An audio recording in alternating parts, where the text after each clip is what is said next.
What is up, obscure mic people? It's Bark coming at you yet again on the SM58, which will be kind of the handheld standard that we throw handhelds up against.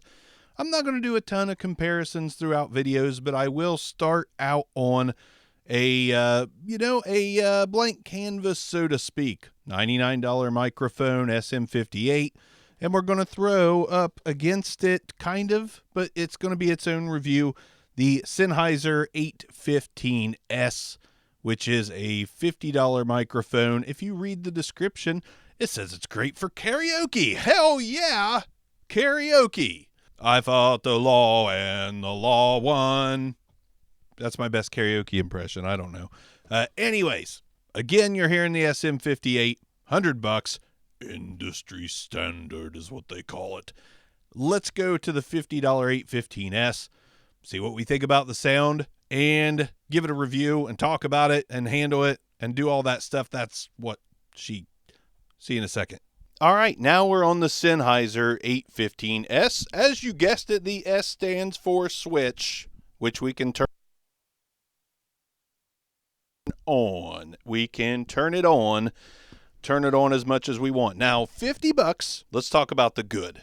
The build quality is excellent.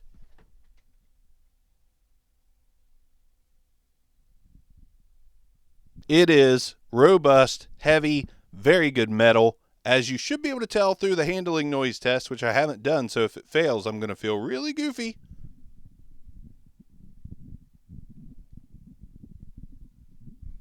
I think it did okay.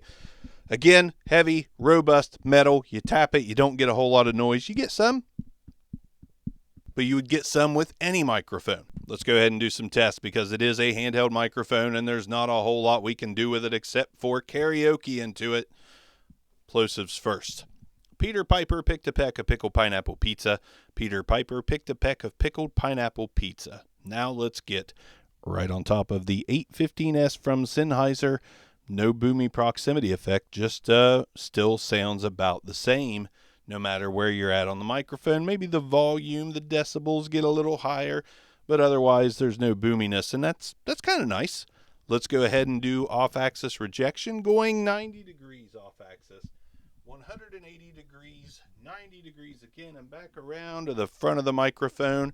That almost sounded like better than a cardioid pickup pattern, but it is cardioid, so, it just sounded a lot better. Really cuts off like Bryan Adams cuts like a knife. Yeah. I didn't even talk on that last one. Not sure what that was all about. So listen, $50 means on the used market, you're probably going to pay $25, $30. I think it sounds pretty good. I think it's nice and legible, clear, very good for spoken word. I'm sure it works in a pinch for karaoke. And I'm sure it'll work for a lot more. Like, it's a quality sounding mic. Let's go back to the SM58 real quick.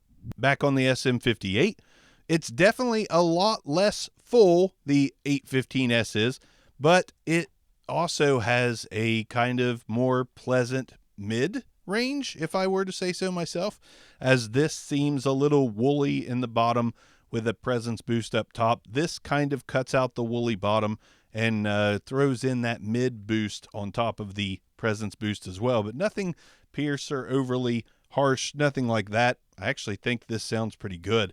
I do like the warmth of the 58, so don't get me wrong. I'm not saying this is way better, blah, blah, blah. It's going to be different strokes for different folks, like most microphones are. As far as the gain needed to power these microphones, I have not changed a thing. I may do something in post. If so, I'll let you know. But according to my readout meters, it's about the same. Very, very close, very negligible. But this just sounds like it might be a little louder because of that mid and top. So, yeah, it's not. These are good. But both great mics. But $99, $50. Which one did you like more? I've got to honestly say it's a toss-up for me because even though this sounds a little dark and woolly in comparison, it's not in a bad way. They're just two very different microphones. I actually think both sound really good. I think you could probably do a lot more with this SM58 as far as different voices, different applications. This sounds very similar to a lot of other mics in its price range, 35 to 70 bucks. Not a bad thing. The build quality is the big selling point here, and it is clear and legible, and I think I sound pretty okay on it, but it's not a sound I would just seek out. Like, I paid 20 or 25 bucks for this.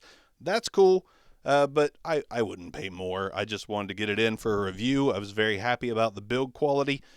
For the price of this thing, you're not going to find build quality this good on just about anything. I would even go as far to say as this is better than the SM48, which to my hands feel a little lighter than the SM58. That's what she said.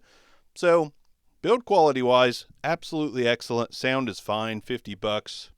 On the BB SAR, I would give it a 6. I think it's definitely worth buying, but it's nothing special. It's just fine. If you get it for 25 bucks, you need a spoken word mic or karaoke, then it's going to work pretty good for that as well. And again, you could drop this thing quite a bit and be fine. So durable, decent, cheap, good to go. Nothing special. It's a 6.